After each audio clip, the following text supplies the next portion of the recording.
कावेरी अपने पति पे चिल्ला रही थी। मुझे पता है आपका उस औरत के साथ चक्कर चल रहा है। जब भी बाहर निकलते हो खास के इशारा करते हो और वो भी बाहर निकलती है। उसका पति कावेरी को कई बार समझा चुका था कि ऐसा कुछ नहीं है, पर कावेरी अपनी शक की बीमारी नहीं छोड़ पा रही थी। कावेरी की बहू शीतल रोज ये देखती और चुप रहती, पर आज अपने ससुर की आंखों में आंसू देख उसने अपनी सास से कहा, माँ जी, मुझे पता है पिताजी कभी ऐसा नहीं कर सकती।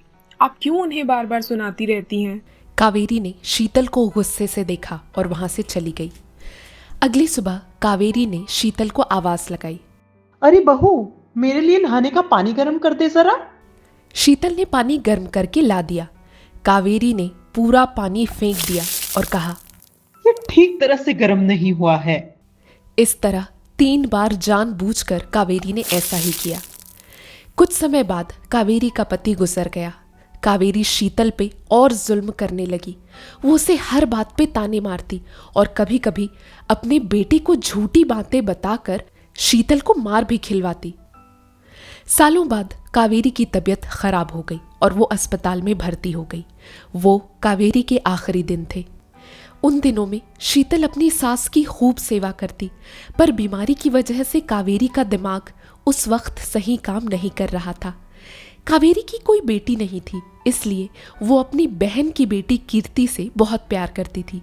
वो हमेशा शीतल से कहती, तू कीर्ति है ना? तो मुझे पता है मेरी बहू तो कभी इतनी सेवा कर ही नहीं सकती। शीतल बिना कुछ कहे अपनी सास की सेवा करना जारी रखती।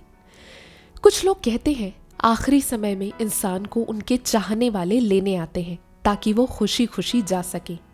कावेरी का आखिरी समय आ चुका था। उसके सामने उसका बेटा और बहू बैठे हुए थे। कावेरी को अचानक उसका पति दिखाई देने लगा।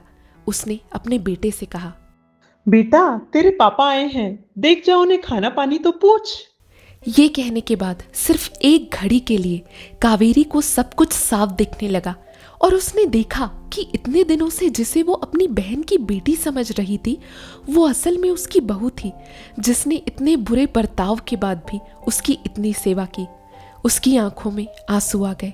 उसने शीतल के सामने अपने हाथ जोड़े और हमेशा के लिए गहरी नींद में सो गई।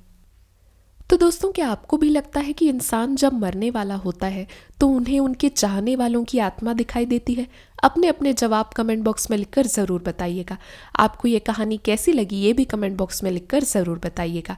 अगर कहानी अच्छी लगी तो वीडियो को लाइक करें, शेयर करें और आगे ऐसी ही कहानियाँ पाने के लिए हमारे चैनल को सब्सक्राइब करें और बेल आइकन क्लिक करें। Thank you.